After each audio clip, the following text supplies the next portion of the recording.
Зохиолч Стенү санаандгүй уучрал 1-р бүлгийн 1-р хэсэг. Олон аймгаас Улаанбаатар хотыг зорин гарсан Пүрүүс 20 мишийн баргал зогсолтгүй давхсаар маргааш өдрийн үд дундын үед Улаанбаатар хот руу орж ирээд дараагоон дээр зорчигчтой булгалаа. Машинаас 4 хүн буусны нэг нь 40 орчим насны биер хүн өндөр биетэй царайлаг эдэр ирээ байсан бөгөөд түүнийг бархас гэдэг. Тэрээр эхнэр 3 хүүхэдтэй ажил төрлөн тун өдрөг өдрөөс өдөрт өргөжин бэхжиж байгаа нэгэн билээ. Тэгтээд 20 жилийн өмнө эхнэр нь жирэмсэн түрээсийн байранд төлбөрийн мөнгөгүй зүдэрч явсан үе байсан ч шаргуу хөдөлмөр уйггүй зүтгэлийнхээ хүчээр нэгэнт хөл дээрээ бат зогссон бэлтэй хөрөнгөтэй хүн болжээ. Баяжлаа гэд тэр ноён нуруугаа алдсангүй. Элдвч шунсангүй ах дүү найз нөхдөдөө тус дэмтэй олонд хүндэтгэгдсэн хэвээр өдий хүрсэн билээ. Гэм нь хормой хотны ажилд баахан дуртай хөөрхөн бүсгүйгээс огтхонч татгалздаггүй. Гэхдээ хашир болгоомжтой ханддаг. Харин сүүлийн үед чалах нь эрс мудаж, эргэтэн нь өндөх дургүй болсон нь санаа сэтгэлийг нь зовоох боллоо. Дөнгөж 40 гарч аваа эдэр шүү дээ. Ингээд эхнэртэйгээ ярилцаж, эрэгтэйчүүдийн эмнэлэг бараадахаар ирсэн нь энэ юм. Уг нь сардаа нэг шахам хотод ажиллаар ирдэгч эмнэлэгт үзүүлэхээс ижиж зүрхшээсээр өдий хүрчээ. 20 жил ханилсан хань бас үр хүүхдээ бодсондоо тогтож томоожох ёстойгоо ирэхгүй ухаарна. Гэхдээ түнд нэгэн нууцлах хүсэл бий. Бархаш машинаас бомогцол чемоданаа чирсээр таксинд суун явсаар тоглох бодолд ирэн өрөө аван тухлаад эхнэр лүгээ залглаа. Байна уу? Байна. Миний хань хот орчихсон уу? Үгүй ээ. Замд машин эвдрээд одоо сэлбэг захиалсан хүлээж ил байна. Өө баларсан юм бэ. Өөрийнхөө машинтай явахгүй. Харин тийм ээ. Сэлбэг нь ирчихвэл шөнд орчих байлгүй. Санаа зовлтгүй. Энд сүлжээ мө бардг юм байна. Би нэлээд хол алхаж арай их ярьж байна шүү. Маргааш хот ороод ирья гэд уцаа таслав. Чухам яагаад ингэж худал хэлсэн нь сонин. Тэрээр уцаа бүрмөсөн унтраагаад чемоданаа авахын зөвхөн хотод ирэхдээ хэрэглэхээр авсан өөр нэгэн гар утас гаргаж ирээд асаалаа.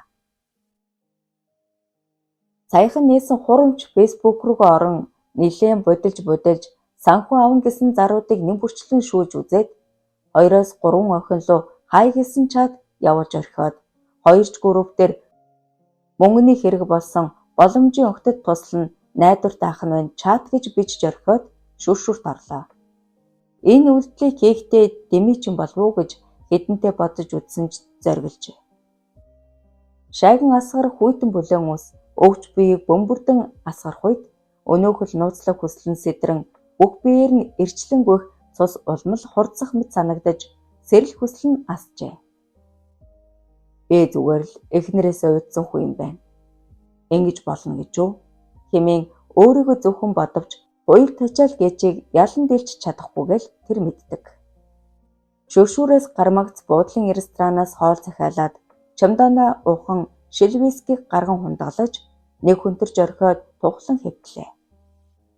Утсанд хэд хэдэн чат ирсэн байхаагаад бүгд нь хариу бичин завгүй мөчүүд эхлэв. Захиалсан хоолж ирж уцаа шагаангаа хоолоо идчихэд дахин виски хундаглав. Дотроос нь халуун оргин маш таатай мэдрэмж төрж эхлэн чимчим хөвчөрсөөр бахархлан модотол хад орчов. Яг энэ мөчөд гэр хорооллын автобусны эцсийн зогсоол дээр буусан өндөр зэгзгэр охин эхлэх гунигтай алхасаар дэлгүүр орж ойр зүрэн юм аваад гэрлүүгээ толгойгоо ганцглан алхлаа. Түүнийг Ануу гэх бөгөөд энэ жил 19 настай. Өнгөрсөн намар их сургуульд элсэн суралцсан боловч төлбөрөө төлж чадаагүй улмаас хагас жил суугаад л аргагүй нэрхэнд орхижээ. Энд тэнд цагийн ажил хийн жаахан мөнгө олдогч эцэд нь ихэвчлэн өөр нүдээр харж ил цагаан оролдох нь халагмаар. Өөрхөн төрхийн хэцүүг бас ядуу амьдралын зовлонг хангалттай амссан. Эцэст нь нэгэн ойдолчин эгчин туслахаар ажиллаад 7 хонжоогоо өгöd өнөөдөр эрт таржээ. Гэртээ ормогц 3 дүүн. Анаа орлоо хэмээн хөөр болон шуугилдсаар тосож тортой юмыг нь шүүрэн авцгаав. Ээж нь мах бахтайж амтлах гурилтай шүл хийснээс хагас аяг төдийхнийг идээд гуниглан дуугаа хурааж хэдий холтол ингэж үлмэн зэлмэн амьдрах вэ? Ядаж их сургуулаа аргалаа төгсч юмсан. Мөнгө яаж олох вэ? Хөөрхий ээж минь биднийг тэжээх гэж зүдэрч явсаар эцэст нь бийгүү болчихлоо. Одоо эднийг би л асрах ёстой. Ануу түмэн янзын бодолд эргэдэн шүүр салдах үед алаг нүдэнд нь нулимс бөмбөрөв. Яг адилхан амьдралдаа үеийнхэн нөхөд яаж игээд л мөнгө олчихсон сургуулийн төлбөрөө төлөө зогсохгүй гой гойн хувцастай байдаг нууцыг тэр мэднэ. Би юугаар дутдгийм гэж хэдэнтэй оролдоод зориг хүрээгүй ээж. Нэг удаа зориглон санхүү өгнө гэсэн зараар яваад очтол согтуу хөлчөө 3 залуу угтаж айд сандран арай ч зугтжээ. Ийм байлаа гэд бурхан түүнийг харж үзэх вштэй. Нулимсаа сим арчичгаад шийдсэн бололтой хурамч фэйсбүүк руу орон заруудыг шүүртэн харлаа. Нэг зар нүдэнд нь тосов. Тэр бархсан зар. Бодож тандаж үзэхээр шийдэн постэнд нь лайк дараад чат бичиж орхив. Хари өрөхгүй нэлийн удав. Гэхдээ ирлээ. Сайн уу? Орой минь гэж байна. Сайн. Дүүд мөнгөрийг болоо юу? Тийм бол хүрээд ирэл дээ. Сайн мэдэхгүй байна. За чи өөрөө мэддээ. Ах нь албахдахгүй. Бижиж байгаа цаанаа нэг л эрэг зөөлөн санагдсан тул та хэдэн настай вэ? Дөөж гараад л явж байна да. Харин чи улан хэдийгээр 19 ч насаа нэмэн 22 та гэд биччихв. Ах нь хөдөөний хүү юм. Хаяа хоторж ирдэг. Эр хүү юм болохоор аятайхаа охин таарвал нэг уулзчихсан чи яах вэ гэж бодоод л буудалд байж байна. Маргаас нааш ажил ихтэй болохоор одоо л боломжтой.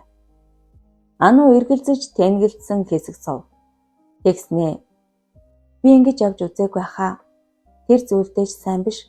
Аргагүй мөнгөний хэрэг болоод яхаа мэдэхгүй байна гэд биччихв. Нэг тийм таата мэдрэмжинд автсан бархсан сэтгэл догтлож эхлэв. Угаасаа хүнд тусрахгүй нэгэн болохоор хөөрхий ядарсан охин тусалчих юмсан. Заавал унтаж хэвдэх албатайч биш гэж бодоод тийм бол ахтай хүрээд ирээ. Хань болоод хончих. Ах нь заавал унтаж хэвдэн гэхгүй. Чи хүсэхгүй бол албадахгүй. Гэхдээ хүссэн мөнгөийг чинь өгнө гэж хариу явуулав. Арай намайг мэхлэг байгаа та гэж хаширлан бодсон ч хуланд үүнээс өөр сонголт нэгэнт үгүй тул очихыг зөвшөөрж хаягийг навд гэрээсээ гарчээ. Автобусанд суугаад зорьсон газартаа очих хүртлээр хэдэн туун удаа айж месэндээ буцаад харьцахмаар санагдсан ч гэзээ нэгэн өдөр ийм зам руу орох нь ойлгомжтой тул зүрхээ чангалан явсаар хулганан буудал орж өрөөний хаалгыг тогшов. Зүрх нь амаараа гарчих нь гэлтэй цээж бөмбөрдөн нүдэж гарынх нь алга хөлрөн хөлн суларч байлаа. Ер нь буцъя гэж бодох тэрхэн агшинд хаалга онгоо өлгөөхөн царайтай тунчиг царайлгах инээмсэглэн зогсож бахан дээрээ. Нэгдүгээр хэсэг төгсөв. Санаанд би уучрал. Нэгдүгээр бүлгийн 2 дугаар хэсэг. 4 сар гармагцал Улаанбаатар хот эрс дулааран удамж талбай модод нахайлж цэцгэс дэлбэлэн өнгөцөмж нэмж эхэллээ. Орчлон мед гэсэн гоёмсог хаягтай шилэн барилга. Энэ бол бүх төрлийн эмнэлзэн үйлчилгээ үзүүлдэг Монголын томоохон хувийн эмнэлгүүдийн нэг. Ажлын цаг нэгэнд дуусан боловч орчлон нэмж гэрлүүгээ харихыг үнэндээ хүссэнгүй. Тэрээр аавынхаа үүсгэн байгуулсан эмнэлгийг ерөнхийд нь удирдахын сацуу нарийн мэрэгжлийн хагалгаа хийж гарсан 30 гаруй насны чадварлаг эмч бүсгүй илээ.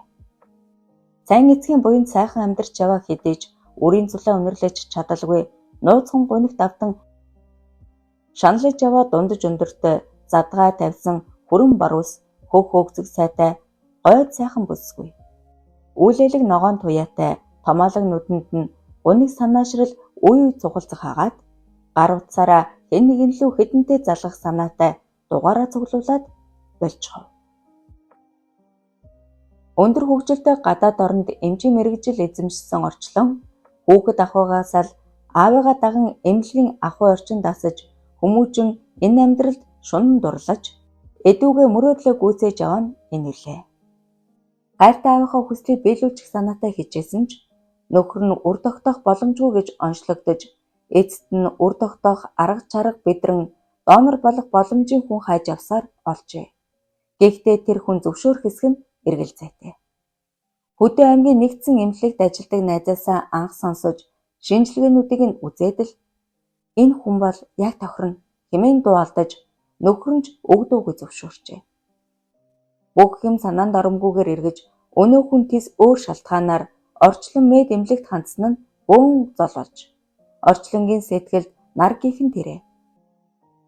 Бодол тавтан мөрөөдөлтөй омбон инээмсэглэж эхэлсэн эмч бүсгүй өндийн босоод нэгэнтээ цунааснаа. Наривчилсан шинжилгээ аваад асуудалгүй гарвал сүхрөөц жолтгоогүй наа.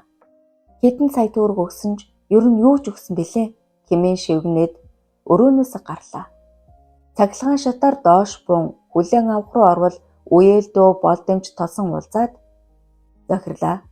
Та хараагүй байсан юм уу?" хэмээн гайхширангүй асуув. Орчлонгийн асуудлыг сайн мэдэх дүүдээ хандан "Чи бити ясрахад байл та. За энэ яах вэ? Нөгөө хүнтэйгээ холбогдов. Юу болж байна?" гэхэд болд толгоогоо элбснэ. "Өнөөдөр ирсэн байх ёстой. Ууц нь холбогдохгүй юм. Би холбогдмогц танд дуулганаа" гэсээр үлджээ. Архины өрнөр синхийхийг анзаарсан ануу ихэд балмагдан үүдэндээ хөдөлгөөнгүй гацан зогсож нүдэнд бүлтгэнэн хүлэн чичрэн гуйв. Охиныг айсныг мэдсэн бархас "Санаа зовлтгүй ороо" гэж аль байдгаар ээлдэг хэлээд инээмсэглэн ах нь холзоомд явж ирсэн болохоор жоохон уусан. "Чи айлтгүй" гэлээ. Баг зэрэг тайвширсан ануу аяархан алхасаар сандал дээр цомцон суулаа. Тэрхэн зур охиныг гойлог туранхай бий дүрлэгэр харнууд хөөрхөн царайг нэвт шувт ажигласан бархас учиргүй догдлон "Үнэхээр даруй төлөв ох юм байна. Айлгаж ичээхгүй юмсан" гэж бодоод халуун цай аягалан аарсаар зүйл асуун эгээл эртний танил мэт төвшин царайлав. Учиргүй барьж аваад нүцгэлэн орлуу чирэх бахаа гэж эмээж байсан ч тийм юм болсонгүй баг багаар тайвширсаар хэвийн болсон ануу чөлөөтэй ярилцаж эхэллээ. Охины говь бие шув шулуун урт хөл хөөрхөн царайг дахин нүд буландан харах зураа бархас өөрийнхөө тухай товчхон танилцуулж охиноос ч зөндөө ихийг сонслоо. Ялангуяа мөнгөний асуудлаас болж 2 дугаар семестртээ сууж чадахгүй байгаа нь үнэхээр өрөвдмөр санагдаж өөрөө охины насан дээр мөн л энэ асуудлаас болж сургуулаа орхиж байсан нь тодхон санагдав. Бархасын хувьд их сургуулаа орхисон нь нэг бодлын зөв байж насныхаа хантай учран өдөд зэрэгтэй яваа болохоор тэр бүхэнд огтхон ч харамсдаггүй лээ. Тэр хоёр удтал ярилцлаа. Охины чухам яах ёстойгоо шийдэж чаддаггүй. Ийм эмзэгээ хэрвээ тунгалаг сэтгэлтэй охинд насан туршийн хар тал бүлдээх нь дэндүү хүн ёсноос гажууд зүйлч надтай биш гэхэд өөр хэн нэгэнтэй уулзаад би өөрчлөн шүү дээ гэж бас бодов. Удаан бодсны эцэст "Аахан зөндөө бодлоо л доо. Чамд би 200 эсвэл 300 мянган төгрөг өгөөд зүгээр явуулж болох. Энэ нь чиний асуудлыг шийдэж чадахгүй. Би чиний сургалтын төлбөрийг төлөөд сургая. Бас өөр зүйлээж харамгүй туслая. Гэхдээ энэ бүхэн зөвхөн бид хоёрын дунд нууц үлдэн гэдэгт итгэж байна. Харин надтай хонох эсгээ өөрөө шийд. Ямараар шийдсэн ч би чамд туслах болно" гэж шийдмэл хэллээ. Ануу балмагдаж сандарч нүднээс нь нулимс үерлэн урсан зогсолтгүй мэгшин уйлав. Бархас тэр дор нь охины дансыг аваад эргэлзэх юмгүйгээр 2,500,000 төгрөг шилжүүлж эхлэв. Ерөөсөө л хүсэл тачаал гэхээс илүүтэй хүн ёсны тусламж үзүүлэхийг хүсжээ. Бас ямар нэгэн байдлаар хариу нэхээгүй тус. Гэнийн хонгор охины өрөвдөм төрөх цайлган сэтгэл нь эрэхгүй сэтгэлийг нь огшоож ийм шийдвэр гаргав. Охин бархсын өгсөн шар айргийг хагас хүртлэн залгилаж орхиод "Ахаа би шийдлээ. Яахаа та өөрөө мэд" гэчгээд угаалган өрөө рүү орчихов. Бархас хэдийгээр балмагдсан ч охины шийдвэрт баярлан хөдөлгүй хөөрхий эргэтэн нь хөвчрөөд ирэв. Ануу гинэд шийджээ. Нүдэнд дулаахан үнэн шударга яриатай барахас түүнд эр хүнийхээ хувьд маш их таалагдав. Төрсөн эцэгтэй бас 3 дүүгийнхээ аав хойд эцэгтэй ч хаягдж орхисон болохоор эр хүнийг үзэн ядах сэтгэлийг нь дөлгөөхөн төрхтэй ахын харилцаа бүр мөсөн хайлуулж орхив. Хүний нүмер нойлог ялангуяа эр хүний түшиг дулгуур эмэгтэй хүнд хичнээн чухал юм бэ. 2 жилийн өмнө хулан хорооныхоо годгор борвандтай өрхөж байхдаа анх удаа нүцгэрэн эр хүний үүрт орж болох ёстой эмийг үдсэн ч түүнд ямар ч сэтгэгдэл төрөөгүй юм. Найз банд нь шүүхтэн хатуурсан эрэгтнээ салтаа руу салган чижрүүлэн зүтгүүлж хэсэг оцгонсноо учиргүй өөхлөн шингэн зүйл асгаж орхичхоод болсныг санав. Секс гэж ийм л байдаг юм байна. Гэхдээ яагаад өвдсөнгүй вэ гэж бодоод л өнгөрчээ. Өнгөрсөн амар их сургуульд элсэж ангиараа амралтанд явцгаахад ихэд шахуулан хэдэн лаз шар ариг уучхаад согтсон уу яасан ухаан манаран ойчоод өгснө сандаг. Нэг сэргэд амралтын гэрт бүгд шахацсан хэвцэн байх бөгөөд шээс нь маш их хүрсэн байсан тул гарч биз засчхаад орж ирэн харанхуйд тэмтчин явсаар хэн нэгний дэргэд шурган хэвтээд зүр мөлөж орхижээ. Гэнэт хэн нэгэн өмдөйг нь шурдалчихсан араас хатуу зүйлээр хатгалан байхад цочин сэрж сандран өмдөө татхаа гişэнд бас л бүлээн нойтон зүйл салтаа руу нь урсан орохыг мэдэрчээ. Юу ч ойлгосонгүй. Ахиад секс гэж энэ л юм байх та гэж ойлгосоор өдий хүрсэн аж. Гэхдээ утсан дээрээ хаяа арай өөр гарцаагүй эр хүний эргэтэн эмэгтэйг ихлүү шургалан орж удтал бүлэлцгийг харж зөндөө нойтгонсон болохоор өөрт нь учирсан энэ хоёр явдал зүгээр л дурн гоцолдсон төвчээргүй банд нарын дураа хянаж чадахгүй гадна асгачихсан инээдтэй явдал байсныг хэзээ хойно ойлгосон гэдэг. Усанд орох зураа өнгөрсөн дурсамжинд автан бодол болж нэлийн удсан ануугийн эргэлзээ бүрэн арилж. Эндээс ухарлаа гэхэд ахиад л гунигт амьдрал өгтөнө. Энэ надад чин сэтгэлээс хандаж байгаа атал би юунд найз зогтох вүлээ? Ер нь шийдээ гэж өөрөө өөртөө шивнсээр нүцгэн биеэ том алчуураар ороогоод угаалгын рүүнээс гарчээ. 2 дугаар хэсэг төгсөв.